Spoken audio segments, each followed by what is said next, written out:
First murder. Just sitting here thinking, man, what if the first murder that was ever committed in the Bible, if it's something that could have been avoided? Now, let me tell you how the first murder took place, for those that are not familiar with the story. Two brothers, two biological brothers, wanted to give an offer to please the father, and one gift was accepted and the other one was rejected. And the one gift, Cain, whose gift was rejected,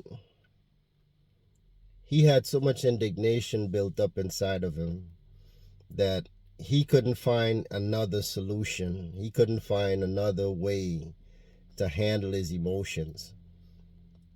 He didn't find an outlet. He didn't look to see if he can counsel with his father, his mother, a family member, uh, and as a result of that, the only solution that he could have come up with to address his discontent for his brother, and mind you, it wasn't his brother that rejected his gift.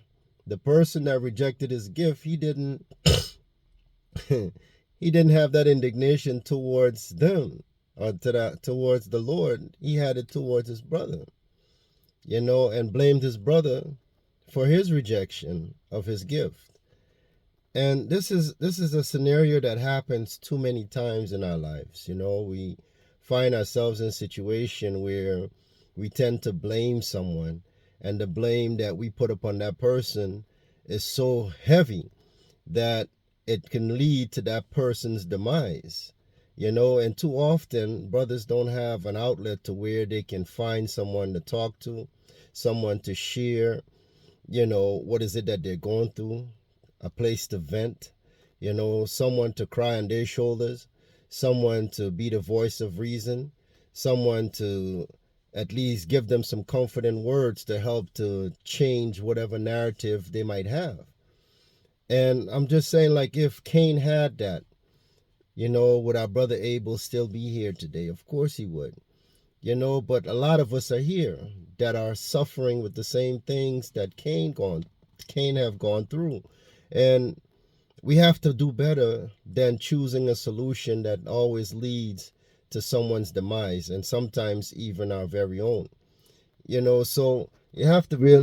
So just a word to my brothers, man. Try to find outlets. When you find yourself in any kind of traumatic situations where your emotions are running too high, you might find yourself in situations at home, whether it be with the wife or the job, or any stresses that you have. You're not in a position to make decisions. You're not in a position to, do anything that would be life-changing.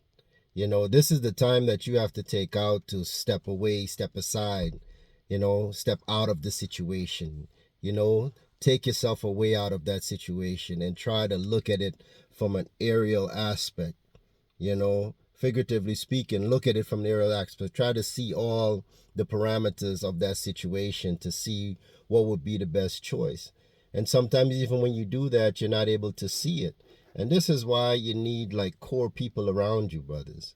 Try to have a good brother, a family member, or even an outlet, you know what I mean? A spiritual advisor, somebody that you can now reach out to and maybe run the scenario by them. But I know a lot of times, we don't want people in our business. We don't want to seem weak, especially if you're having a situation with your girl, and she might have done something that hurt you, to the point to where, you might be tearing up just thinking about it.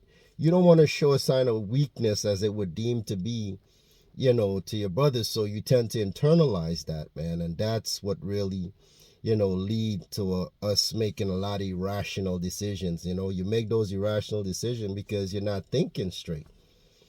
Take a day for yourself, man. Take a day, think about the situation, have someone that you trust, to run it by. You got to get it out your head, because the more you internalize it is the more pressure you building upon yourself to make a decision that you're not seeing clearly, because the decision is affecting your spirit, is affecting you mentally. You know, so brothers, take some time for yourself, man. Take a minute and have someone that you can counsel with. You know, we all need that. I know, understand that society looks at it as where as though when we're complaining, like you know, people tell you, man up, you know. But even the strongest soldiers, man, sometimes hurt, sometimes need, you know, that shoulder to lean on, or sometimes just need a hug. You know, I remember one time I was going through a situation, man, and I had to reach out to a brother that I know from way back, and me and him chopped it up, man, probably for like a good 3-4 hours. And this is a brother that I didn't speak to on a regular, but we cool. And I called him because somehow I just needed to get it out. And he was the person that, you know, that my spirit led me to call. And I called and me and him talked, man. And, you know, he was able to give me some perspectives in which I didn't even knew was available to me, because I was so emotionally attached to how I was feeling and the narrative that I was coming up with as to how to deal with that situation. You know, I couldn't see another alternative until he brought it to my attention. You know, but that conversation couldn't have, you know, helped me if I didn't make the call. So you have to be able to be strong enough. You know, sometimes people think that humility is a sign of weakness, man. Humility requires great strength.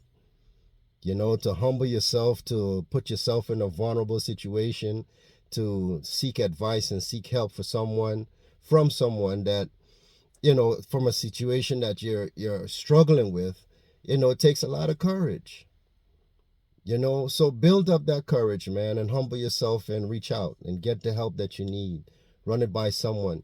You know what I mean? There's a video that was circulating around the internet the other day, you know, where a brother came home and he saw his wife there, or his girlfriend with another dude butt naked, and, you know, he couldn't deal with it.